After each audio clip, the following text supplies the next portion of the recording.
Antara satu lagi berdasarkan hadis yang diriwayatkan Bukhari, man qama ramadhana imanan wa ihtisaba ghufira lahu ma taqaddama min dhanbi.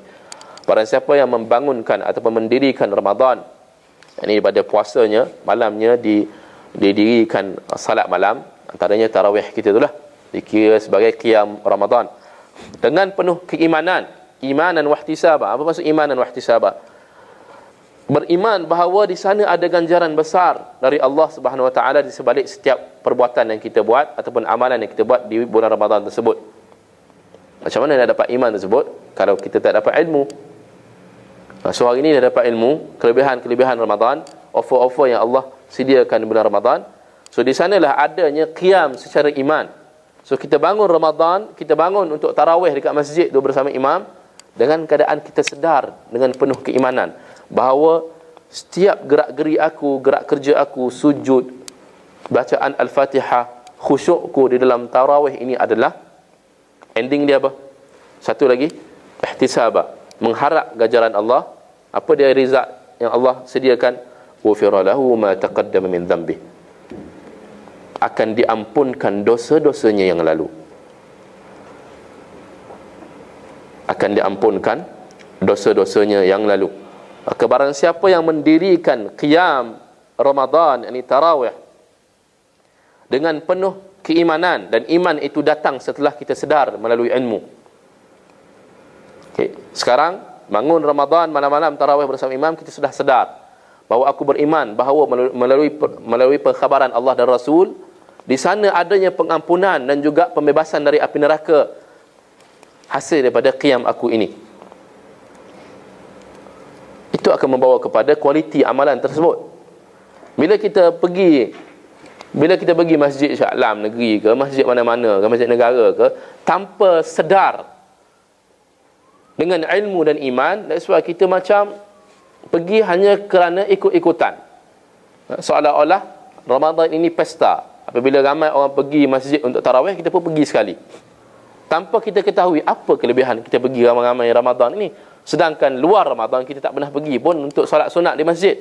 Paling hebat pun solat sunat dekat rumah ya, kayak mulai di rumah. Tapi kenapa Ramadan kita berpusu-pusu dengan keluarga untuk mengimarahkan tarawih secara berjemaah di masjid? Maka kita jangan jadi golongan yang pergi tanpa sebab. Jangan pergi, kenapa kita pergi tarawih ni? Dah semua pergi, lepas tu ada booth-booth jual jubah dan sebagainya. Faham? So sekarang ubah, shift our paradigm. Kita pergi dengan ilmu. Dengan ilmu nu datangnya iman. Pergi qiyam Ramadan, Nabi kata apa? Tanam dalam hati, jika aku qiyam Ramadan dengan penuh iman akan ganjaran Allah dan juga pengharapan. Berharap. So bila kita berharap, automatically dalam qiyam tu, dalam tarawih tu, kita akan cuba mengkhusyukkan diri kita. Kita akan paksa untuk khusyuk. Kan? Siapa yang tak faham Quran, tak ingat Quran, dia akan ambil Quran, letak, pegang untuk sambil salat. Atas dasar apa? Atas motivasi untuk mendapat keampunan dari Allah akan dosa-dosanya yang lalu. Sebab itu pentingnya ilmu.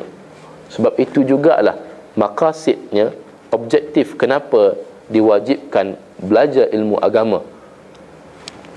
Talabul ilmi faridatun ala kulli muslim. Hadis Nabi SAW.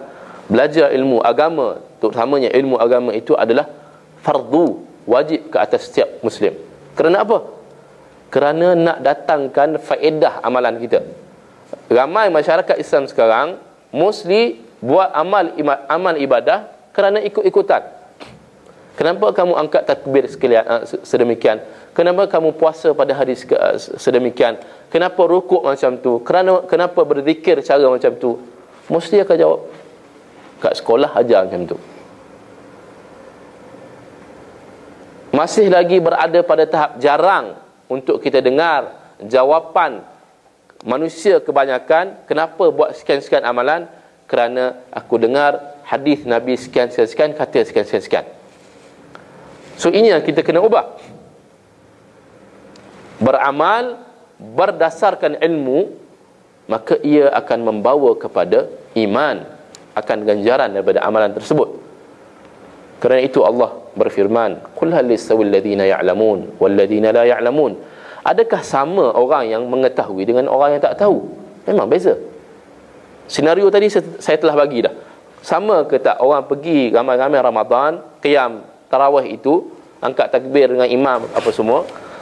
Sama ke tak pergi seorang itu sebab ramai orang pergi? Anak pergi sebab ayah dia pergi. Mak pergi sebab bapak dia yang pergi. Mak pergi sebab suami dia pergi. Isteri pergi sebab suami pergi. Sama ke dengan orang yang pergi, aku pergi kerana sekian Nabi katakan, aku pergi kerana sekian Allah katakan suruh aku. Ini tata cara untuk aku mendapat kelebihan pada bulan Ramadan. Kerana itulah aku bertapak pergi ke masjid untuk mendirikan Ramadan. Sudah tentu berbeza. Sudah tentu berbeza. Sebab itu Allah kata, adakah sama orang yang tahu dengan orang yang tak tahu? Maka di sanalah pentingnya ilmu. Maka sekarang dah tahu apa itu Ramadan, apa itu kelebihannya. Mungkin ada yang dah tahu secara dengar khabar angin, sambil-sambil nak masak juadah berbuka tu, buka mungkin TV Al-Hijrah, terdengar-dengar dah sikit, kan? Ustaz sekian kata, lebih kurang je dia ambil hadis sama macam yang saya ungkapkan, bukan hadis lain pun. Kecuali hadis tu dia ambil hadis palsu, lain lah. So kalau dia ambil hadis sahih, dia tak akan lari daripada mengungkap ataupun menukilkan hadis-hadis yang saya baca tadi. Kerana agama ni dia tak pergi lain lah, sama ada Al-Quran maupun sunnah Nabi sallallahu alaihi wasallam.